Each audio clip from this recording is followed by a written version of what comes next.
Has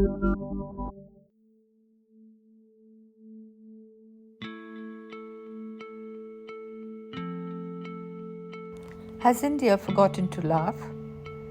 A comedian jailed, released by the courts, but prevented from performing in Bengaluru. Disheartened, Munaffar Farooqi announces his decision to quit. Artists have lost. Shows of top stand-up comedian Kunal Kamra are also cancelled in Karnataka. After the news media, stand-up comedy and satire emerge as the targets of the intolerant. It is as if humour now has become punishable. Satire is anti-national, as is comedy if it questions the establishment or pokes fun at the politician. After all, even Democrat Mamta Banerjee found it impossible to accept comedy as dissent. The big question then is, what happens to a people and indeed a nation when we are no longer allowed to laugh at ourselves? And worse still, criminalize humour. So hi everyone, welcome again to Off Limits. Our guest this time is DeshBhakt, actual DeshBhakt, Akash Banerjee. And we are really happy to have him here. You must have seen this program of his and seen the satire and heard him over and over again. So welcome to the show, Akash, and we are really happy to have you here. Thanks, Seema. My pleasure to be here as well.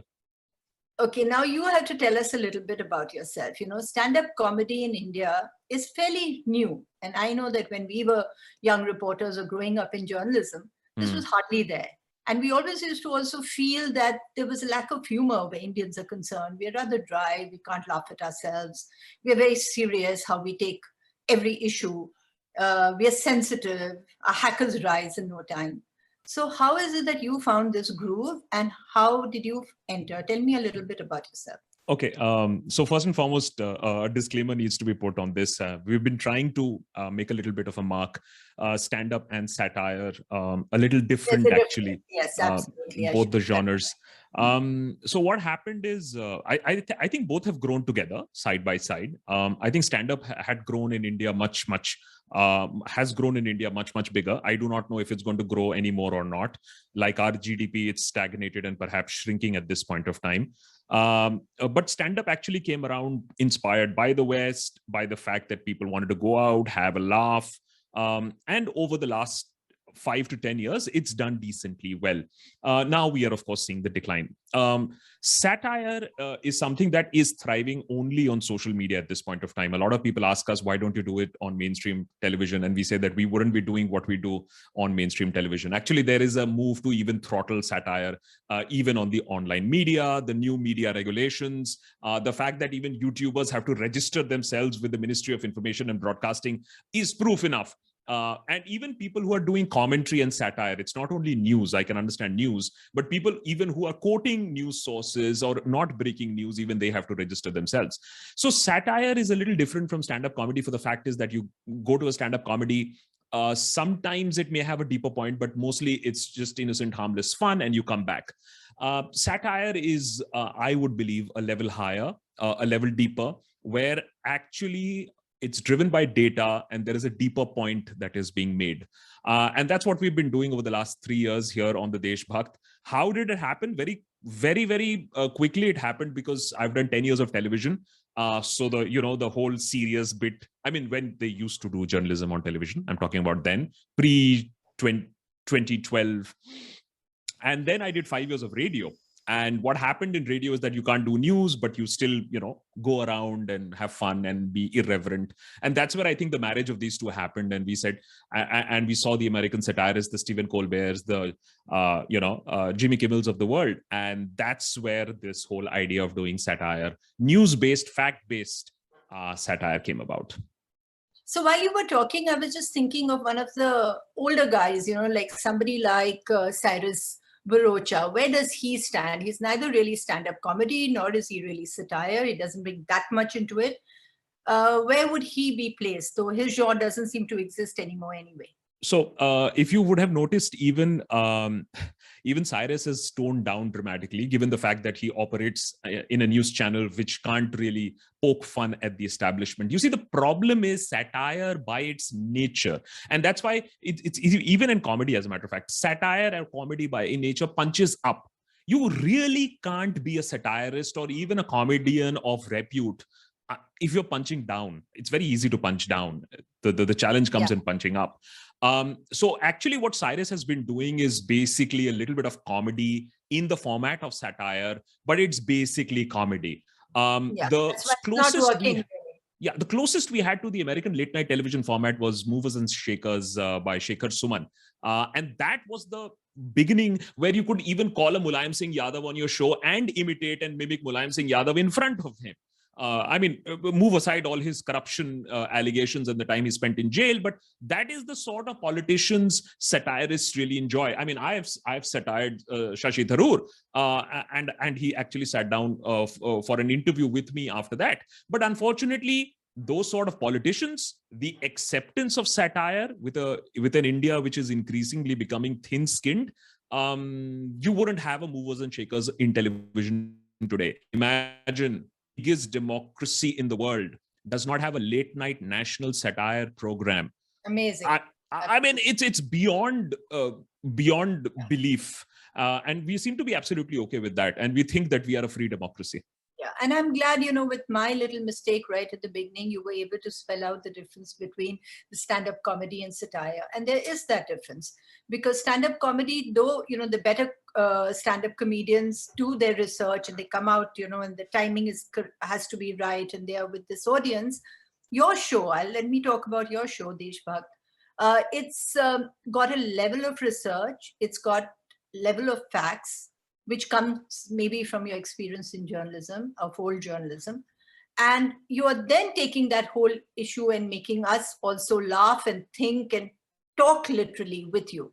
Now that is it's difficult. And somehow, why have you got away? Is it because the government finds, or the people or the trolls find it easier to understand Munawwar Faruqi than where you're coming from?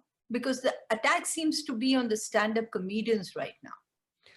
I really don't, think that I have gotten away. I think it is a function of time. Every day we function and, we talk about this, and in a lot of our episodes, we mention that bhai agli bari kiski hai.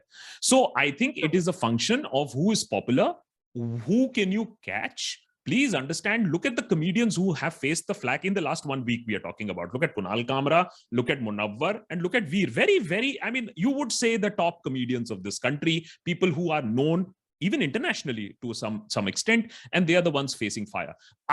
We honestly think that we are not that big a hassle at this point of time. Our time will come, and that's why we are very happy growing very, very small, not growing too fast also, is because as soon as you become an inconvenient person, you will have the cases. So we are not at all believing that we have managed to beat the system or cheat the system or survive. Okay, Veer is a little different because he went international, and then he came within the radar. But is it also to do a lot with Twitter? Like, we discuss it sometimes, and we feel that those who have a very high and confrontationist Twitter presence also attract this kind of trolling and attacks. Is that so? When we started DeshBhakt, we said, listen, our job is to do satire, which is fact-based. So we were like, listen, as long as we are factually correct, and I can put my hand to my heart and say that in 3 years, you can't pick up an episode, or we have had to delete an episode, or you can't pick up an episode, say that, no, this is factually wrong. This episode was completely wrong. Yeah. So we've been completely factual. But even after being factual, there is no guarantee that you'll get away. No. Yes, Twitter confrontations may lead you to be a little bit more visible, maybe anger a little bit more people. We follow a very simple, by the way, on Twitter, we've mocked many people. Just yesterday, we put out a tweet saying that don't call Sudhir Chaudhary an Islamophobe.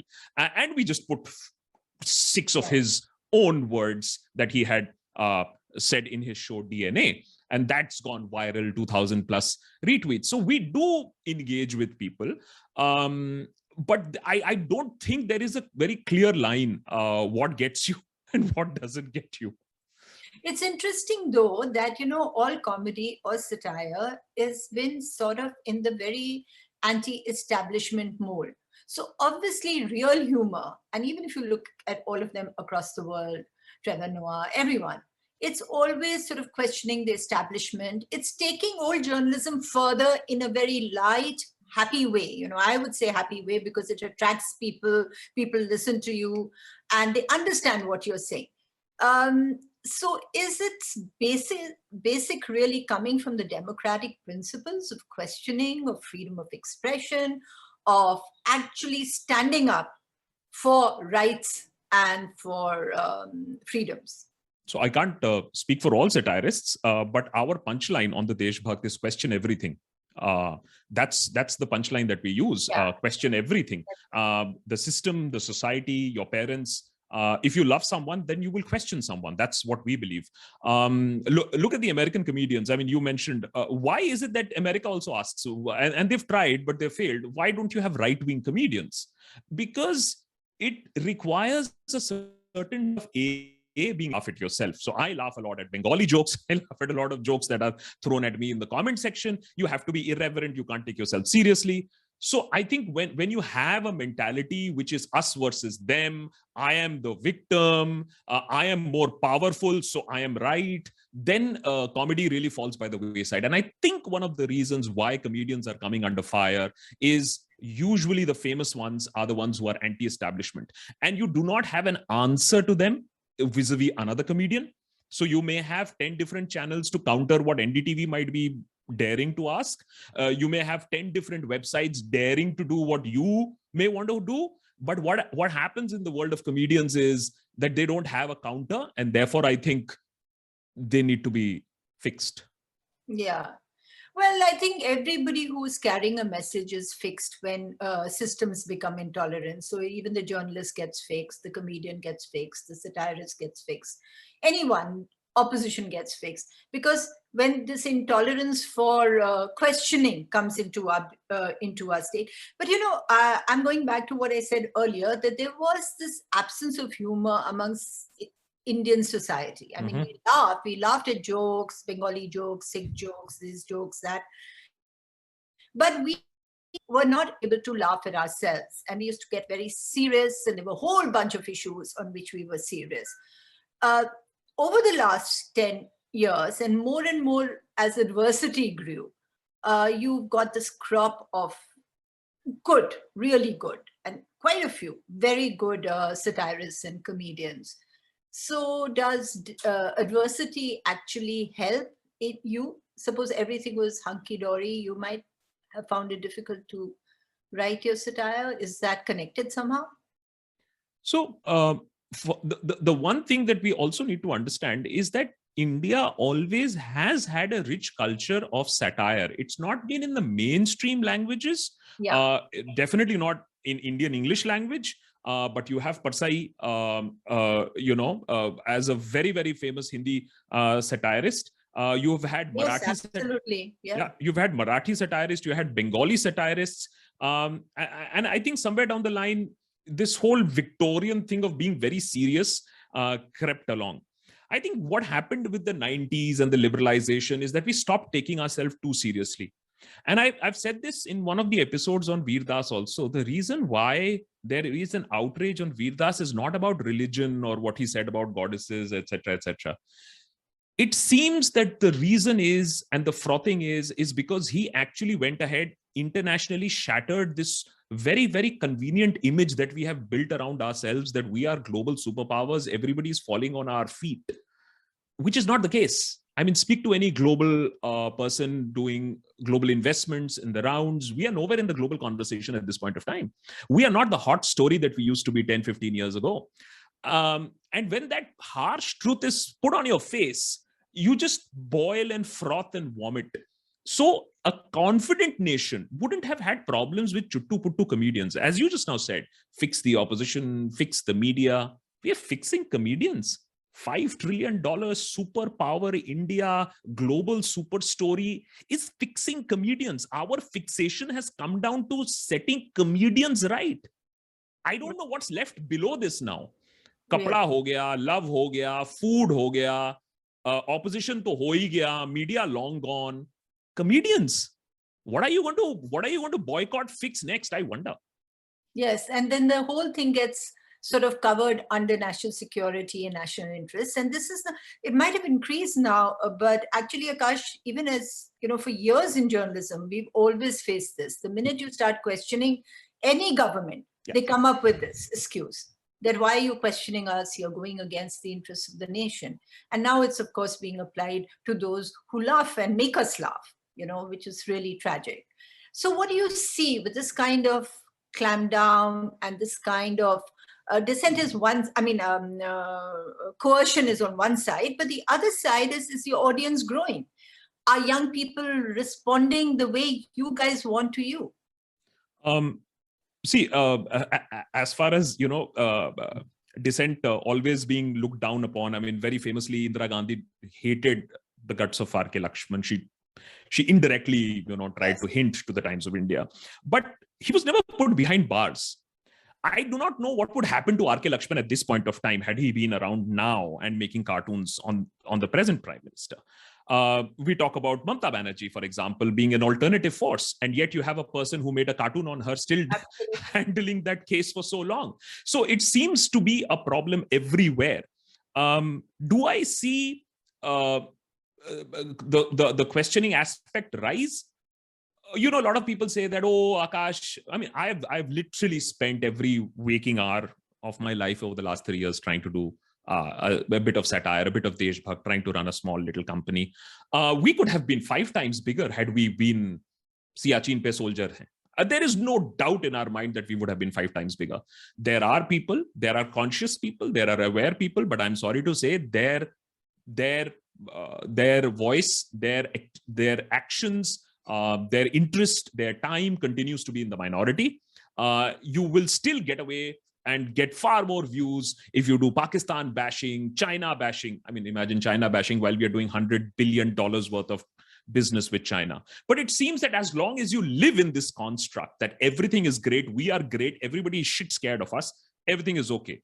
The Supreme Court of India is being told today by the UP government that we can't help with the pollution. It's coming from Pakistan. So now the air pollution is also coming from Pakistan. I think it's the biggest admission that we have failed in front of Pakistan.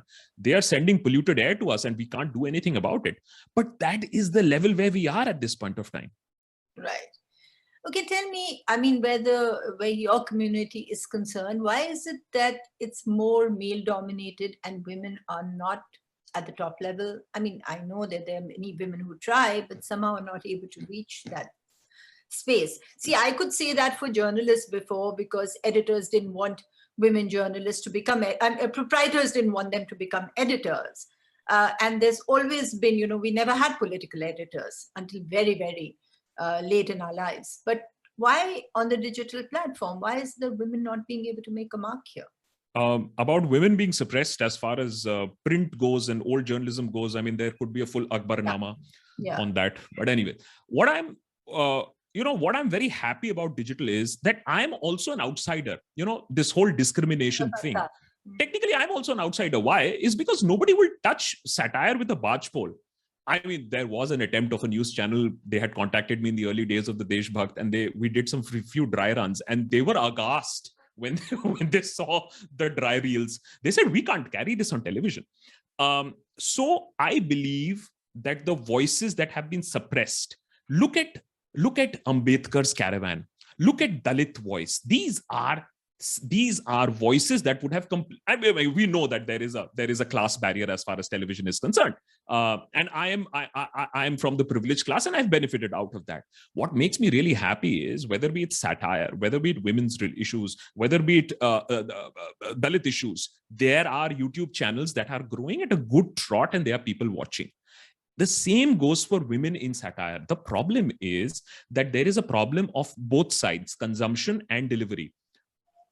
It just pains me to see that 11% of our audience is women. And a lot of times YouTube tells us that, amongst the channels That's that we have. Very interesting. Yeah. That's very interesting. Huh?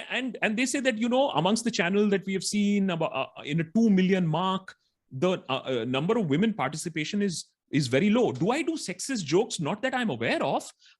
Do we make fun of women in the channel for the last 3 years? Not that I'm aware of. Why is it that the consumption is low? Is the consumption of political news therefore low?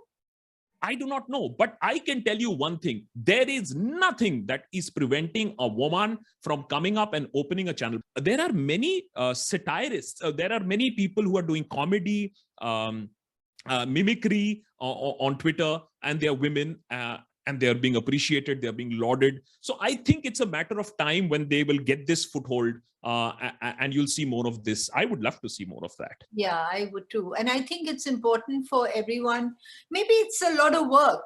I can see the kind of work you and your team put into every show of yours. I mean, it's researched. It's apart from being written and your delivery, that is your own talent. But just to have that material, sure, it's a lot of work. So it's very easy. I feel it's a shortcut for many young people to come onto Twitter, say your piece, let one video go viral, and that's it. So you don't really, you keep away from making it an institution. But I think it's more and more required. Seema, now that you say it, that works. There are people on the street who would recognize and greet me and say, "Hey, Bhakt Banerjee." Bhakt Banerjee is a character which is more of not data driven, but more of anger driven, more of sort of, fluff. Yeah, it works. Yeah. But I agree. Why? The recall. And I don't do too much of it is because our core audience says, don't do this shit. I mean, for a minute or two, it's okay. Don't make an episode out of him because it gets unbearable. But imagine when I'm stopped at the people and even, internet is very brutal. It shows you as many people are searching Bhakt Banerjee as they're searching Akash Banerjee. And when Bhakt Banerjee just appears once or twice a month. So this caricature is important. Yes, what you're saying, I think we should do more of it, is that the caricature, if it can be backed by data as well, so that it goes to a lot more people. I mean, Seema, we've said this before also. Our work rests on the shoulders of good journalism. And that's why whenever we do stuff, we always show what are we quoting. We always give links to who we have quoted in the description box. Whenever there is a good piece, we try our best to use our social media to promote it. Whether article 14 is doing something, Scroll is doing something, Wire is doing something, we always try to push digital media and the articles that they have broken on our social media as well. Yeah, but the problem, I mean, since we have the citizen and a little bit of the digital space, the problem with the digital space as compared to, say, even print and, of course, television's another league, it is reaching more and more the converted rather than the masses, in the sense that if I know and I want to read you, I will come on and I will read or see you. And if I don't want to, I don't need to. That's the problem. Whereas the morning newspaper came to every door, and there was that difference. And then what you're saying about Twitter being very effective and more effective, actually, is something we felt when television came in, right? You went on a TV show, you sat as a guest, you probably spoke one line in that half an hour, and you came out and everybody was recognizing you. And you wrote these very fact-driven, very passionate articles, 10 of them, and probably people didn't even see it, So this is a kind of we are sort of reducing our sensibilities, obviously with technology and understanding. And now we are in 40 characters. Isn't that a little depressing? So I've lived all these lives. So I'll give you a little bit of perspective here. Spent 10 years in television, Seema. And why did we join television? I mean, not for the money, definitely. That I was aware. Joined it for a little bit of respect because I came from the generation when we were young and we used to see the kind of respect Rajdeep and the Barakas of the world used to get, and to travel. After spending 10 years, travel though thoda bahut hua, zyada nahi hua, but respect went down to the pits. And that already had started happening in 2010. By 2012, I left television. I can tell you 1 year after doing DeshBhakt, I was recognized more at streets and markets at airports than 10 years of television. Okay. I'm not gloating or patting myself in the back. I'm just giving you an empirical, anecdotal example of if somebody has joined media to be recognized. I got recognized more on the street after a small YouTube channel then 10 years of television. So I don't go to debates. I turn down 99% of debates that I'm invited to. Yeah. I have come to see how powerful digital is. I think the government of India has come to see how powerful digital is, and hence trying to control it. And it's only going to get more powerful. Formats important. Is Twitter important or YouTube important? YouTube has 8 to 10 minutes of average length content, and our videos are 12 minutes to 15 minutes. We are surviving. We've got memberships. We are primarily membership driven. People are watching. We have about 13 to 14 million hits per month. So I think it has to be short as well as long. One has to span shorter videos and longer videos. But I can assure you one thing is that the primacy of television is right now in heartland India. I think urban India is gradually not watching as much television. They are watching it on digital, whatever they're watching. And the primacy over heartland India, well, their television continues to be important, unfortunately. So it's a mixed bag, but I am happy where I am with digital. I don't feel the need to present myself in front of television. Excellent. Okay, so now for a last question. When you look ahead, would you look ahead? Do you think you would have many plans which you've had to put on hold simply because of the kind of atmosphere we all live in, which you would then be able to take forward if we go back to what we were, say, of 10, 15 years ago? I won't even say 7 years ago, I'd say about 15 years ago. Would that be far more conducive and supportive of your kind of work? We don't buy hardware. We don't expand our team. We don't take a bigger office. We don't make plans more than 6 months. It's because we don't know what's happening tomorrow. When will that knock on the door come? When will people come visiting to the office? When will some sort of frivolous case be lodged? So we work haphazardly. So there is no plan. I'm asked by my relatives, some of whom are in business, what is your growth plan? What are your targets? I'm like, surviving the next month. Let's see that. On top of that, the RBI comes and does new regulations for debit and credit card payments that completely decimates our payment systems because everybody has to renew their systems and cards, and our membership completely goes down. So it's surviving from day to day. And I think it's few crazy people, Seema, like you and I, who would want to do stuff like this. Others have very safely gone into safer havens. Why don't you do tech unboxing? Why don't you do girlfriend, boyfriend? Even comedy. A lot of people are saying, oh, look at that guy. Look at Khan, Zakir. They do good comedy. What is good comedy? Basically, don't talk about politics and society. Talk about girlfriend, boyfriend. Everybody is happy. And if we do that, YouTube actually, entertainment has huge value. Everybody has a broken heart. Everybody wants to be a kadak londa. Why talk about politics and all that stuff? Let that stuff be. So the idea is to continue doing this till we are physically stopped from doing this, and then we'll see. Okay, so on that note, thanks, Akash. This was very interesting. And at least I got a little bit of a glimpse into your life.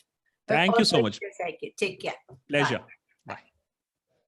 So it's not easy. It's not easy carrying a message. It's not easy to be honest to yourself, to your work, to say what you feel you should say at any particular point in time. And so it's becoming even more difficult for those who run satirical shows like Akash, stand-up comedians. It was becoming anyway tougher for journalists. And this is really tragic because the spine of India is democratic. And for democracy to flourish, these voices have to remain. And they have to be heard. They bring so much joy. They bring so much information. And to live, for a young person like Akash, to live day to day, not knowing what tomorrow is going to bring, is really not a very happy state of affairs for us and our country. Thank you.